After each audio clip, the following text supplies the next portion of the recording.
Hi there, this is Kobe with kissamoose.com. I'm going to talk to you a little bit about the trip I went on this summer to McNeil River. Here's a photo of me at McNeil River.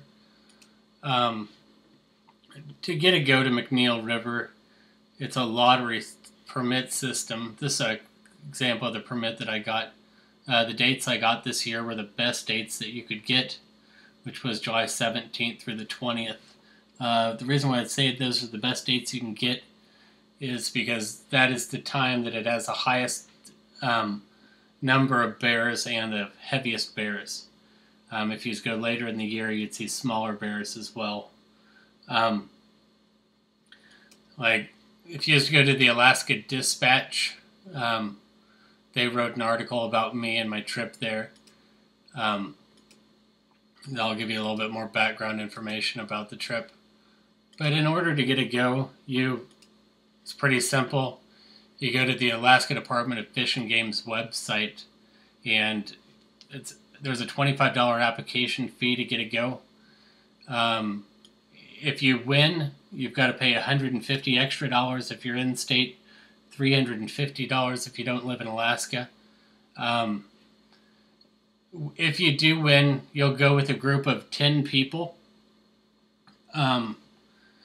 And you'll go for 4 days at a time.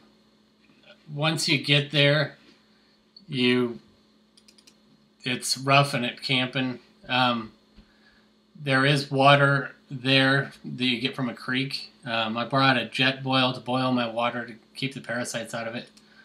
Some other examples, things I might have brought was like a headlamp, first aid kit.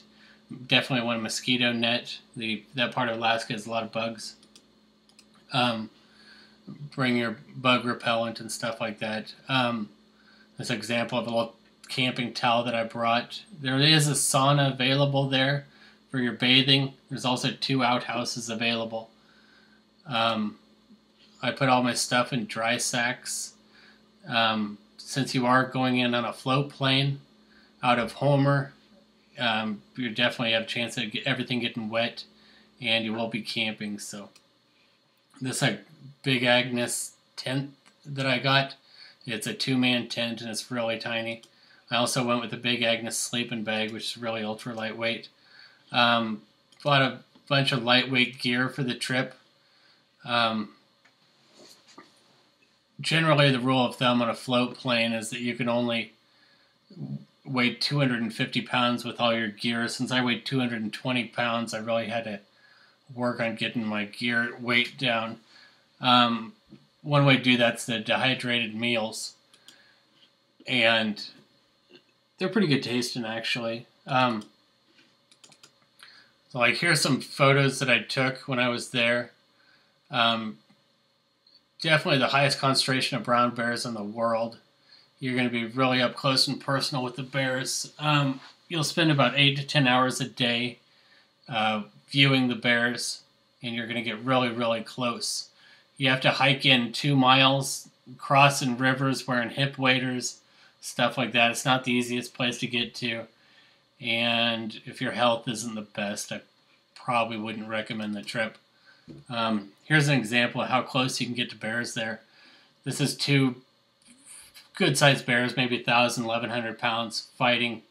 And this is the chair that I was sitting in when they was doing that. But yeah, you're just going to get to see all kinds of bears.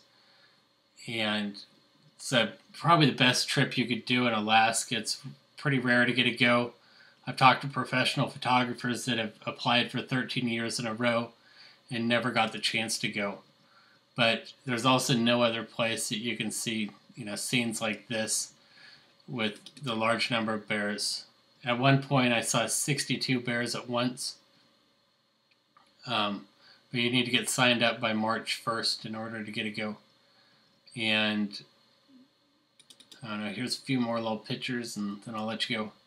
But yeah, be sure to sign up if it's something you'd want to do. You can also go to Katmai National Park, which is a similar place to this. You won't see near the number of bears, but it doesn't require the lottery system to get a go. And you can do day trips there so you don't have to camp out. But definitely worth a trip, something to look into. All right, thanks. Bye.